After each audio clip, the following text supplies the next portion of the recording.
Guys, हाल ही में आंध्र प्रदेश की तरफ से एक काफी हृदय आघात और दुखित कर देने वाली न्यूज निकल कर आती है। दरअसल आंध्र प्रदेश के जो प्रेजेंट टाइम में चीफ मिनिस्टर हैं चंद्रबाबू नायडू जी, वो एक मीटिंग को संबोधित कर रहे थे, जहां पर उन्होंने बताया कि कैसे तिरुपति बालाजी में जो लड्डू चढ़ाए जाते हैं, प्रसाद के रूप में बांटे जाते हैं, उन लड्डू को बनाने के लिए घी का प्रयोग नहीं किया जा रहा था, बल्कि उसकी जगह पर जो एनिमल फैट था, जो कि जानवरों की चर्बी से तैयार किया जाता है, उसका प्रयोग किया जा रहा था। और इसकी लैब टेस्टिंग करी गई और वहां पर ये चीजें प्रूफ हो चुकी है। तो गाइस, यहाँ पर आप समझ सकते हो ना कि ये कितनी बड़ी चूक है और ये कितनी बड़ी घटना है, जिसे कि हम हिंदू आसानी से इग्नोर नहीं कर सकते। ये खबर कैसे हिंदुओं की भावनाओं को चोट पहुंचाती है और कितना गहरा आघात करती है। सो गाइस, क्या है पूरी सच्चाई, क्या कुछ खबर निकल कर आ रही है इस टॉपिक पर, चलिए डीपली डिस्कस करते हैं इस वीडियो में। गाइस, हाल ही में 2024 में जो लोकसभा इलेक्शन हुए थे, वहां पर आंध्र प्रदेश में भी राज्य इलेक्शन हुए थे। वहां पर चंद्रबाबू नायडू जो कि इलेक्शन जीतकर गवर्नमेंट फॉर्म करते हैं और सीएम के पद को संभालते हैं। तभी इसी चुनाव के बीच तिरुपति बालाजी के अराउंड बहुत ज्यादा पॉलिटिक्स चल रही थी। खासकर जो वहां के उस समय के सीएम थे जगन मोहन रेड्डी, उन्होंने क्रिश्चियनिटी को काफी ज्यादा प्रमोट किया था उस मंदिर के अराउंड। खासकर ये जो लोग थे उस मंदिर के अराउंड, उन्हें क्रिश्चियन में बदलने की बहुत हैवी कोशिश करी गई। यहाँ तक कि जो मंदिर के संचालक है उसमें भी दूसरे धर्म के लोगों को नौकरी दी गई। 2024 में आंध्र प्रदेश में वाईएसआर गवर्नमेंट थी और प्रेजेंट टाइम में चंद्रबाबू नायडू की गवर्नमेंट है। वाईएसआर कांग्रेस जो कि जगन मोहन रेड्डी की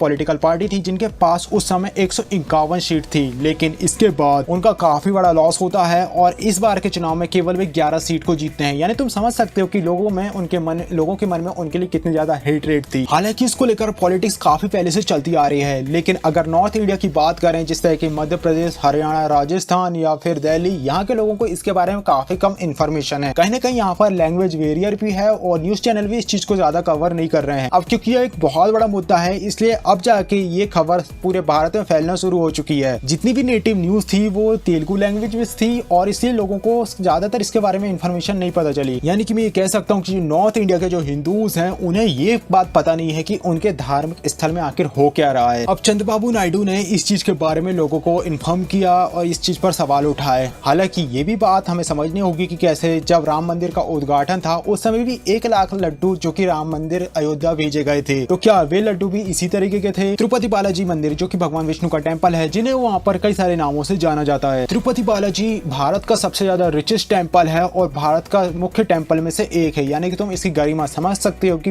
हिंदू का कितना ज्यादा आस्था है इस टेम्पल के ऊपर। तिरुपति बालाजी मंदिर या फिर तिरुपति तिरुमला देवस्थानम, यहाँ पर जो तिरुमला देवस्थानम है वो एक पहाड़ी या फिर उस जगह के नाम है जहाँ पर ये मंदिर स्थित है। और जिस शहर पर ये पूरी जगह स्थित है वो एक तिरुपति नाम की जगह है, वो सिटी है एक तरीके से। प्रेजेंट टाइम में वहाँ पर चंद्रबाबू नायडू की गवर्नमेंट है, लेकिन ये जो घटना है ये 2019 की है, यानी कि जगत मोहन रेड्डी के समय की। अब यहाँ पर जो जगत मोहन रेड्डी है, उनके ऊपर कई सारे इल्जाम लगाए जाते हैं कि कैसे वो वहाँ पर धर्मांतरण के ऊपर उन्होंने काफी सारे काम किए हैं इस पूरे क्षेत्र में। इसको लेकर कुछ एग्जाम्पल भी पेश करे जाते हैं कि कैसे जो टिकट होती थी तिरुपति बालाजी के लिए, अब जो तिरुपति सिटी है वहाँ से जो तिरुमला पहाड़ी है जहाँ पर ये मंदिर लोकेट है, वहाँ पर जाने के लिए जो बसेस चली होती थी, उसकी टिकट जिसे आप स्क्रीन में देख सकते हो, यहाँ पर वो टिकट के प्राइसेस लिखे हुए हैं और सारी डिटेल दी हुई है। लेकिन इस टिकट के पीछे जो सारी इंफॉर्मेशन दी गई है उसी को लेकर काफी सारे सवाल खड़े करे गए थे, क्योंकि इस टिकट के पीछे डिटेल दी गई थी जेरूसलम की ट्रिप की। अब सोच सकते हो ना, यहाँ पर ये हिंदू धाम की टिकट है, हिंदुओं के लिए खासकर इस टिकट को फोकस करके बनाया गया है और उसके पीछे आप क्रिश्चियन को प्रमोट कर रहे हो, क्रिश्चियनिटी को प्रमोट कर रहे हो, जेरूसलम की ट्रिप को प्रमोट कर रहे हो। ये तो एक एग्जाम्पल था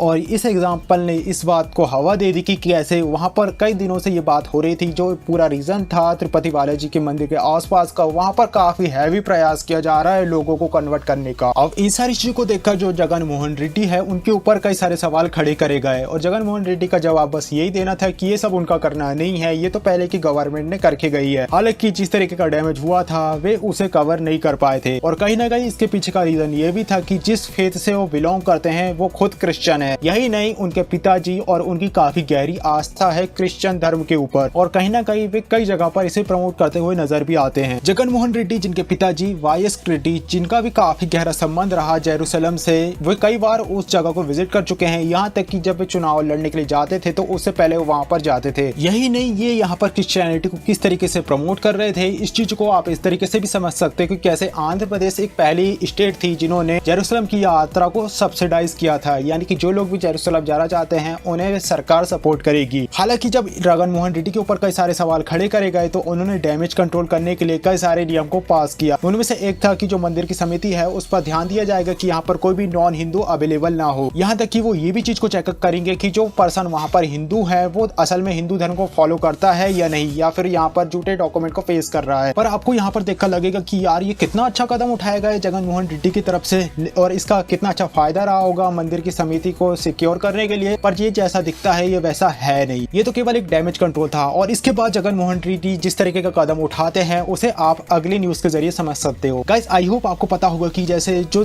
क्रिश्चियन है, जो क्रिश्चियन मिशनरीज है, उनका प्राइम टारगेट होता है हिंदू दलित जो ST SC कैटेगरी में आते हैं, क्योंकि वे बेचारे काफी तो भोले होते हैं और इन्हें फाइनेंशियली हेल्प करके ये लोग उनका धर्म परिवर्तन कर देते हैं काफी इजी तरीके से। अब दिक्कत की बात ये होती कि अगर वे धर्म परिवर्तन करते हैं तो जो ST कैटेगरी के जो लोग हैं जो अभी हिंदू है, अगर वो क्रिश्चियन बनना चाहते हैं और अगर वो क्रिश्चियन बन जाते हैं तो वो ST कैटेगरी से हटके OBC में आ जाते हैं। और कहीं ना कहीं ये बात उन्हें काफी ज्यादा दिक्कत मिला देती है और यही कारण है कि वो अक्सर धर्म परिवर्तन नहीं करते ऑफिशियली। यानी कि यहाँ पर क्रिश्चियन मशीनरी ने उनके मन को तो बदल दिया लेकिन वे ऑफिशियली डॉक्यूमेंट में अपने धर्म को नहीं बदलते। अब इसी चीज को सॉल्व करने के लिए जो YSR कांग्रेस है उस समय की जो सरकार थी उन्होंने एक न्यू बिल को पेश किया कि कैसे जो क्रिश्चियन दलित हैं, जो कि हिंदू दलित थे, जो क्रिश्चियन दलित में बदल गए हैं, वे अब SC कैटेगरी में ही रहेंगे। इस चीज को खास ध्यान रखा जाएगा इस बिल के जरिए। यानी तुम समझ सकते हो कि जो कन्वर्शन उस एरिया में हो रहा था, इस तरीके से जो रेड्डी सरकार थी वो कैसे सपोर्ट कर रही थी। यहाँ पर दो बात हमें समझ में आती है कि कैसे सरकार जो कन्वर्शन हो रहा है उसे सपोर्ट करती थी, वहीं दूसरी ये बात की सरकार को भी ये बात पता थी कि जो समिति में कुछ लोग हैं जो कि हिंदू थे लेकिन क्योंकि उनकी अवमानसिकता या फिर धार्मिकता को बदल दिया गया है लेकिन उनके ऑफिशियली डॉक्यूमेंट को बदला नहीं किया है, इसलिए सरकार जो कि उनके घर में जाकर चेक करती कि वो किस धर्म को फॉलो कर रहे हैं। यानी तुम समझ सकते हो ना कि यहाँ पर सरकार ही क्लियर नहीं है कि वो करना क्या चाहती है। जिस तरीके का बिल सरकार पास करना चाह रही थी उसका साफ मतलब था कि जो ऐसी कैटेगरी के लोग थे जो कि क्रिश्चियन बनना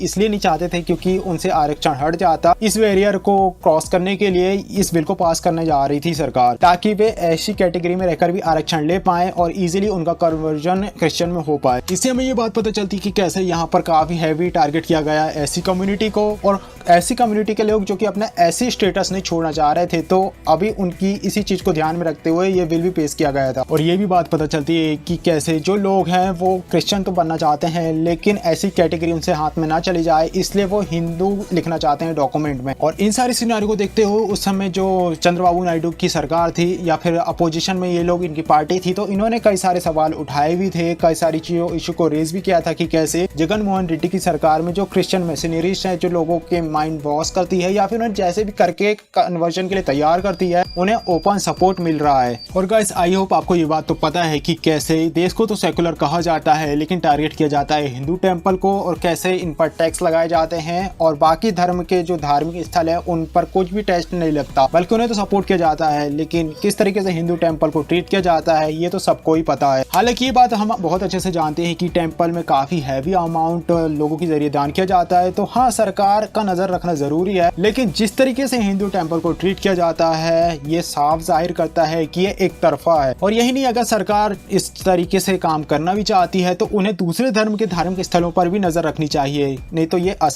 यहाँ पे असामान्यता हो रही है। हालांकि हमें हमारे धार्मिक स्थल को किस तरीके से ऑपरेट करना चाहिए, किस तरीके से मैनेज करना चाहिए, आर्टिकल 26 इसका हमें अधिकार देता है, लेकिन जिस तरीके से सेकुलरिज्म की डोज हमें लगाई गई है उस तरीके से हमने हमारे अधिकार को छोड़ दिया है। और कैसे हमारे मंदिरों के क्या हालात हो रहे हैं, किस तरीके से हमारा शोषण किया जा रहा है, अक्सर लोगों को ये नजर नहीं आता। जो पैसा मंदिरों में इकट्ठा होता है उसके जरिए जो हमारे निम्न वर्ग के लोग हैं, जो ST SC है, दलित भाइयों हैं, हम उन्हें सपोर्ट कर सकते थे उस पैसों के जरिए। जो कि कन्वर्जन हो रहा है उसे हम क्रैकडाउन कर सकते थे, पर वही सरकार जो कि मंदिरों में टैक्स लगाती है उसी पैसों के जरिए अल्पसंख्यक या फिर अपनी अलग तरीके की राजनीति करती है, धार्मिक राजनीति करती है, लोगों को फ्री में मुफ्त में बांटती है, चीजों को तुष्टिकरण की राजनीति करती है, खासकर मंदिरों के पैसों से ही। तो यहाँ पर आप समझ सकते हो ना कि कैसी विडंबना है कि हम यहाँ पर कुछ कर भी नहीं सकते। सो गाइस ये थी एक छोटी सी वीडियो जहाँ पर हमने बात करी कि जो तिरुपति बालाजी का जो मंदिर था वहाँ पे क्या कुछ चल रहा है। हालांकि इस वीडियो में मैंने काफी कम इन्फॉर्मेशन को बताया है, शॉर्टकट में क्या कुछ हो रहा है मैंने तुम्हें समझाने की कोशिश करी है। हालांकि इसके अलावा मैं एक और वीडियो बनाऊंगा जहाँ पर मैं और डीपली हम इन सारी चीजों को डिस्कस करेंगे कि कैसे जो लड्डू थे वो कहाँ पे बनाए जाते थे, किसके पास ये टेंडर था और जगन मोहन रेड्डी से कैसा उसका संपर्क था और इसके पीछे कैसे सरकार को आरोपी माना जा रहा है। सारी चीजों को हम डीपली डिस्कस करेंगे दूसरी वीडियो में। अगर मैंने अपलोड कर दिया होगा तो उसका लिंक तुम्हें आई बटन में शो हो रहा होगा। वहीं इस पूरे टॉपिक को लेकर तुम्हारा क्या ओपिनियन है, अपने ओपिनियन कमेंट बॉक्स में जरूर शेयर करना। वीडियो अच्छा लगे प्लीज वीडियो को लाइक कर, चैनल को सब्सक्राइब करना। और लास्ट में बस मैं यही लाइन बोलना चाहूंगा कि कैसे सन 1857 में भी ऐसा कुछ हुआ था। चर्बी वाले कारतूस सिनेरियो थे, पर वहाँ पे मंगल पांडे थे जिन्होंने